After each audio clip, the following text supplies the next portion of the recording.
right, what's been happening? Now guys, as you probably know, about 10 days ago, I got my permanent residency granted. I get to stay in Melbourne, the city that I fell in love with about 8 years ago, 7.5 years ago, for the rest of my life. When I came to Melbourne, one of the reasons that it got me to sort of fall in love with what Melbourne is and what people are here, the way people are here, the Australian culture, was the warmth, that kindness that I've never experienced anything like it before, right? And it's just this amazing culture that you get to be a part of and get to be accepted for who you are. And that's one of the main things that I loved about Melbourne. But Melbourne had this huge impact on my life.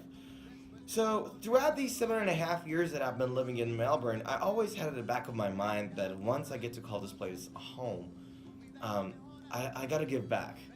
I gotta contribute, and I gotta make my city the best place in the world. And that's a commitment that I took. And so one thing that came to my mind was like, okay, well, what can I offer back to Melbourne?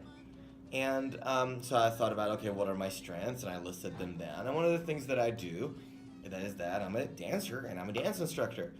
So my first step to give back was about 3 days after so it was Wednesday, no, 2 days after my permanent residency came out. So that was Wednesday last week. On Friday last week, I decided to volunteer my time for an organization called CoHealth. Right, now if you don't know what CoHealth is this community health organization where they sort of help people out in a whole lot of different ways with their life, people who suffer from mental illnesses, so on and so forth, right?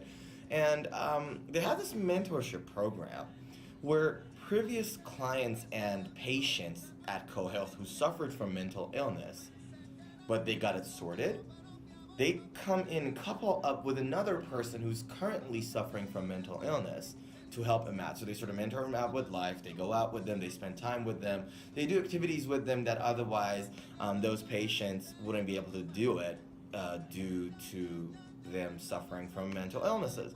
On Friday last week, I offered to volunteer my hour to teach those guys how to dance salsa. Now, I'm gonna show you guys some snippets of how it went on Friday last week. But just mind you guys, for the privacy reasons of those patients and mentors, we actually chopped out the part of the video that I am there only, and I'll be blurring their faces in the photos and the footage that you're about to see. But hey, let's have a look. 1, 2, 3, 4, 5, 6, 7. Forward, spot, together. Forward, spot, together. Forward, spot, together. 7. 1, 2, 3, 5, 6, 7.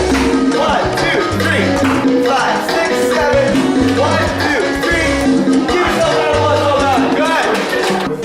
How many of you guys know what a shimmy is? Shimmy? Yeah. Who knows what a shimmy is? Who knows what a shimmy is? Yeah, okay.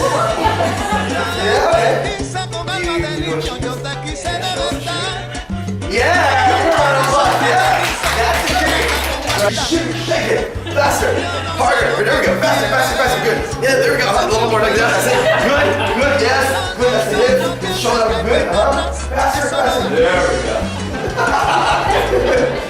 Shimmy, I have a German Shepherd back home every time I throw it in the pool. It goes like that, it makes it away from his body. Shake it, faster, harder. That just sounds wrong. Do it again. There we go. Give yourself another one.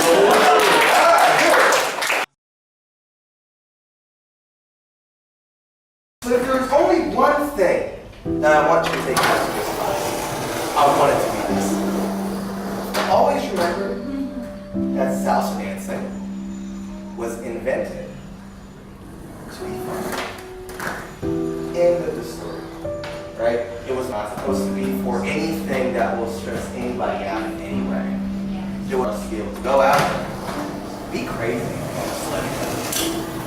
Right? Even as a person who does this for a job, every time I teach a class that I don't have fun, the first thing I tell myself is, hey man, you're doing it wrong. Because this is like a bit of a strange event for me. Events like this are the ones that take a heavy emotional toll on me, I'm not gonna lie to you. You know, when I started to teach dancing, my mission was to make lives better at the end of the day.